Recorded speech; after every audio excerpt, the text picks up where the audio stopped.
Bon, mes chers collègues, je vous propose donc de démarrer cette audition. Nous entendons aujourd'hui Monsieur Vincent Mazauric, secrétaire général du ministère de l'Écologie, du Développement durable et de l'Énergie, Monsieur Julien Boucher, directeur des affaires juridiques.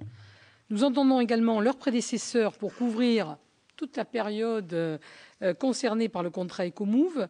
Alors, messieurs Didier Lallemand, Jean-François Monteil, qui se sont succédés au poste de secrétaire général entre octobre 2007 et novembre 2012, Madame Isabelle de Silva, messieurs Thierry Xavier Girardot et Frédéric Lénica, qui se sont, eux, succédés à la direction des affaires juridiques entre juillet 2008 et mai 2012.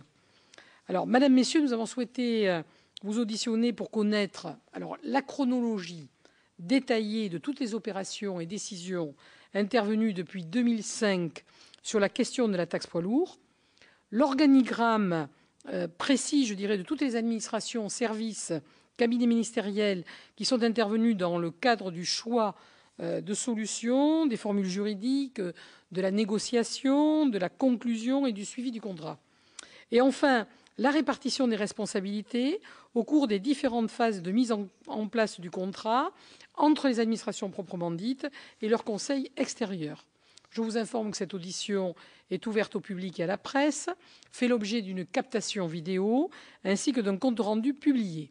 Je vous rappelle que conformément aux termes de l'article 6 de l'ordonnance du 17 novembre 1958 relative au fonctionnement des assemblées parlementaires, votre audition doit se tenir sous serment.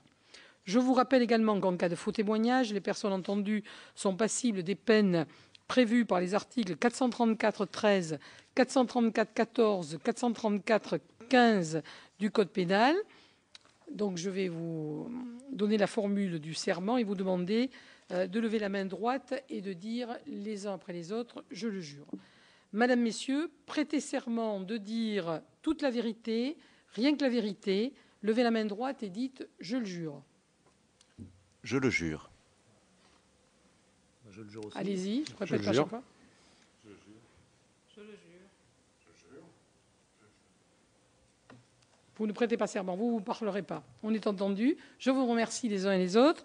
Je vous donne maintenant la parole dont on a convenu pour un exposé liminaire. On a dit donc 12-15 minutes serait bien, et à la suite duquel notre rapporteur, Madame Virginie Claes, et les autres membres de la commission et moi-même vous poserons des questions. Vous avez la parole. Je vous remercie, Madame la Présidente, Madame la rapporteure, Mesdames et Messieurs les membres de la Commission. Je me propose de décrire brièvement la chronologie des principales étapes de ce dossier, mise en regard des fonctions occupées par mes collègues, ainsi que vous avez bien voulu le rappeler, et d'aborder sur le fond quelques éléments relatifs au fond et à l'organisation des compétences administratives relatives au traitement de ce dossier. Ainsi que vous avez bien voulu le rappeler, Madame la Présidente, j'ai succédé à M. Jean-François Monteil, secrétaire général du 19 juillet 2010 au 2 novembre 2012, dont le prédécesseur était M. le préfet Didier Lallemand, secrétaire général dans un premier temps du ministère des Transports et du ministère de l'Écologie, 3 octobre 2007, puis après la réunion de ces ministères et la réorganisation de leur administration, secrétaire général du ministère de l'Écologie, de l'Énergie, du Développement durable et de l'Aménagement du territoire jusqu'au 19 juillet 2010. Les prédécesseurs de M. Julien Boucher ont été M. Frédéric Lénica du 24 mars 2011 au 23 mai 2012, Mme Isabelle de Silva du 17 octobre 2009 au 23 mars 2011 et M. Thierry Xavier Girardot du 21 décembre 2007 au 17 octobre 2009. Vous voyez donc que la conduite de ce dossier, et cela sera d'une certaine importance, coïncide avec une période de réorganisation des portefeuilles ministériels et de la composition de l'administration. Je reviens brièvement maintenant, et nous serons bien sûr à la disposition de la Commission pour documenter de manière encore plus précise, sur les grandes étapes chronologiques de ce dossier. Et l'on peut partir de la loi du 5 janvier 2006 qui prévoit, après l'adoption d'un amendement parlementaire, la taxe dite alsacienne. S'inspirant d'une part de l'exemple allemand, d'autre part de deux textes communautaires, les directives de 2004 relatives à l'interopérabilité posant le principe que des véhicules doivent circuler sans être arrêtés par des péages et doivent pouvoir disposer de dispositifs automatiques, et la directive de 2006, dite Eurovignette, créant la possibilité de taxer la circulation des poids lourds en fonction de la distance parcourue. Après le vote de la taxe dite alsacienne, dès 2007, le gouvernement réfléchit aux perspectives de son extension à l'ensemble du territoire national.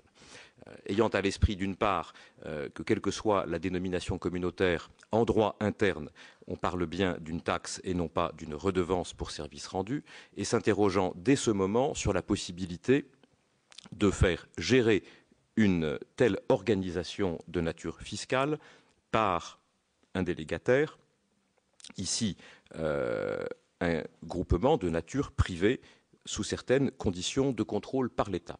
Au mois d'avril 2007, la direction du budget interroge respectivement la direction des affaires juridiques du ministère des Finances et la direction de la législation fiscale sur les différents éléments que je viens de citer.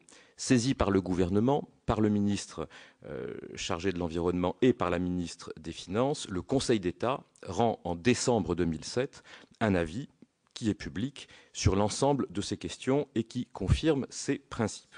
C'est donc ce qui permet le vote de la loi de finances pour 2009, prévoyant dans son article 153 à la fois la confirmation de la taxe dite alsacienne et son extension à un dispositif de nature nationale. Et c'est là que commence véritablement le processus qui mène à la conclusion du contrat avec Ecomove.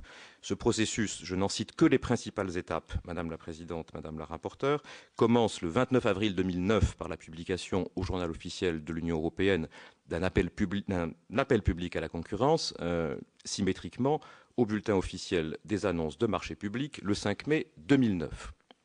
L'égalité de traitement est respectée scrupuleusement à chaque étape et je serai conduit, ou nous serons conduits à y revenir. Par exemple, le 29 mai 2009, l'État publie à la disposition de tous les candidats possibles les questions pouvant présenter un intérêt pour la préparation des dossiers. C'est le 9 juin 2009, date limite de dépôt des candidatures, que sont reçus 5 dossiers, celui de Vinci, celui de Sanef, celui de Autostrade per l'Italia, celui de France Télécom et du groupement qui l'accompagne, et celui de la société Bilou Développement. Une commission consultative dont la création est prévue par l'article 153 de la loi de finances a été mise en place et est saisie par le ministre chargé de l'écologie et de l'énergie pour se prononcer sur l'admission à participer des candidats. Elle tranche le 28 juillet 2009 qu'il y a lieu de recevoir toutes ces candidatures. Toutefois, le 28 septembre 2009, l'un des candidats décide d'abandonner la procédure. Il s'agit du groupe Vinci. S'ensuit une série normale en pareil cas d'auditions constituant un dialogue compétitif pour mener à l'élaboration d'un dossier dit de consultation finale que l'État formalise par un document mis à la disposition de l'ensemble des candidats en juillet 2010. C'est ce qui conduit à la formalisation des offres finales par les 10 candidats. Elles sont reçues le 29 septembre 2010. La commission consultative que j'ai mentionnée est à nouveau réunie et se prononce le 14 octobre sur la recevabilité des offres. On rappelle que l'une d'entre elles a été retirée très tôt. Elle en retient 3 et exclut l'offre de la société Bilou Développement au motif de son caractère incomplet. C'est donc à partir de là que l'État, ayant notifié aux candidats retenus ces décisions et ayant évalué les candidatures, présente à nouveau à la Commission le 13 décembre 2010 son classement pour ces offres. Cette commission délibère à cette date et établit un classement qui place en tête le groupe Autostrade per l'Italia. Cette décision notifiée à la ministre de l'écologie est sanctionnée par elle par une décision du 14 janvier 2011 valant attribution à ce candidat de ce projet. Les autres candidats ont bien sûr connaissance de cette décision par une lettre du 17 janvier 2011. Le processus de mise au point du contrat de partenariat est peu après suspendu par la saisine du tribunal administratif de Cergy-Pontoise d'une procédure de référé précontractuel. Le 8 mars 2011, ce tribunal annule la procédure de passation du contrat de partenariat. L'État, le 22 mars, puis la société Autostrade per l'Italia, le 24, se pourvoient devant le Conseil d'État en cassation de cette décision. À la suite de l'échange de mémoire au mois de mai, le Conseil d'État, par une décision du 24 juin 2011, annule l'ordonnance rendue par le tribunal administratif de Cergy-Pontoise, ce qui rend possible la mise au point et la signature de ce contrat le 20 octobre 2011. Quelques éléments à présent relatifs au fond, puisque, Madame la Présidente, Madame la Rapporteure, Mesdames et Messieurs les membres, votre audition consiste à se faire expliquer l'action du secrétariat général en ce qu'il comprend la direction des affaires juridiques des ministères de l'écologie, du développement durable et de l'énergie et de l'égalité des territoires et du logement, ou des ministères qui les ont précédés. Je voudrais vous donner à ce titre quelques explications et quelques aperçus de l'articulation des différentes compétences administratives sur un dossier tel que celui-ci. Je voudrais dire en premier lieu, puisque nous parlons de questions juridiques, qu'aucune illégalité n'a été relevée dans la procédure d'attribution de ce contrat. Ceci est clairement posé par la décision de cassation du Conseil d'État du 24 juin 2011 que j'ai citée, et j'observe au demeurant que la procédure d'attribution et de signature du contrat est aujourd'hui purgée de tout recours. La direction des affaires juridiques fait partie du secrétariat général des ministères. Elle a été créée par le décret du 9 juillet 2008, de même que l'ensemble de l'administration de ces ministères désormais unifiés, avec un secrétariat général que l'on peut décrire comme intégrateur.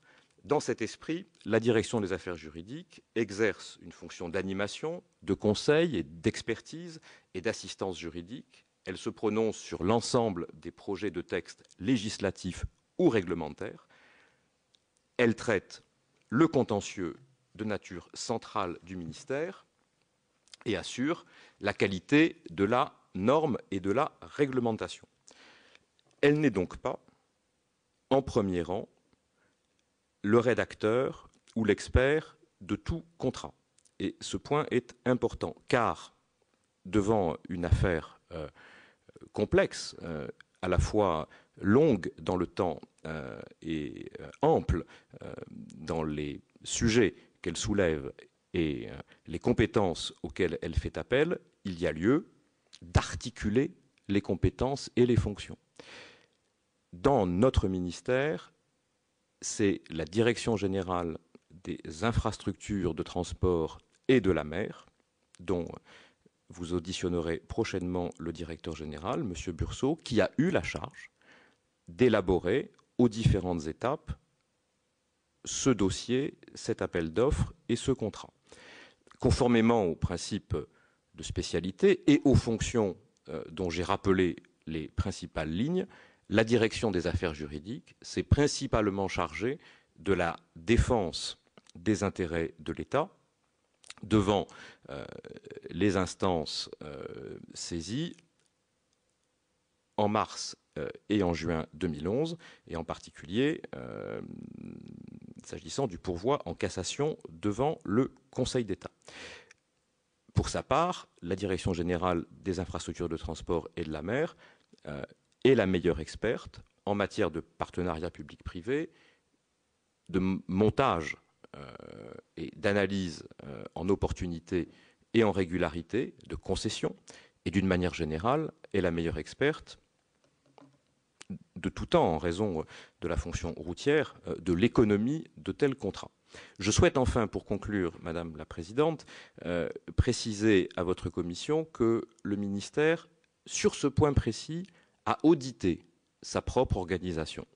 Le Conseil général de l'écologie et du développement durable, dans un rapport que lui avait demandé le ministre et qui a été remis en août 2011, un rapport qui est public et qui est accessible à tous, s'est penché en détail sur cette organisation et sur la question de savoir où devait être placée, pour qu'elle soit efficace et disponible à tous, l'expertise en matière de partenariat public-privé, ce qui est une forme de résumé de l'affaire dont nous parlons, même si la commande du ministre au Conseil général n'était pas spécifiquement orientée sur le dossier de l'écotaxe et du futur contrat passé à ce titre.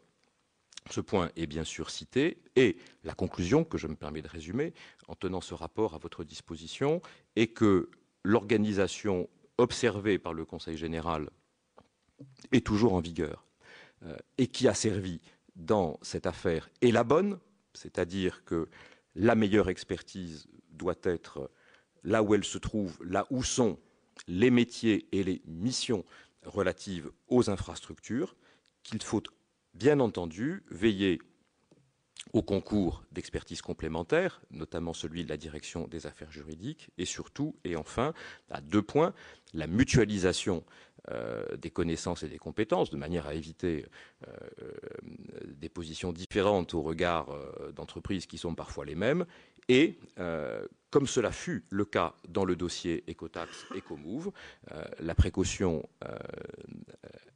indispensable de prendre le conseil ou l'avis d'une commission consultative tierce et distincte de l'administration. C'est bien ce qu'avait prévu le législateur dans la loi de finances pour 2009. Voilà, Madame la Présidente, Madame la Rapporteure, Mesdames et Messieurs les membres de la Commission, quelques indications à la fois chronologiques et de fond, à partir desquelles nous sommes bien sûr à votre disposition pour répondre à vos questions. Merci, Monsieur Mazouric.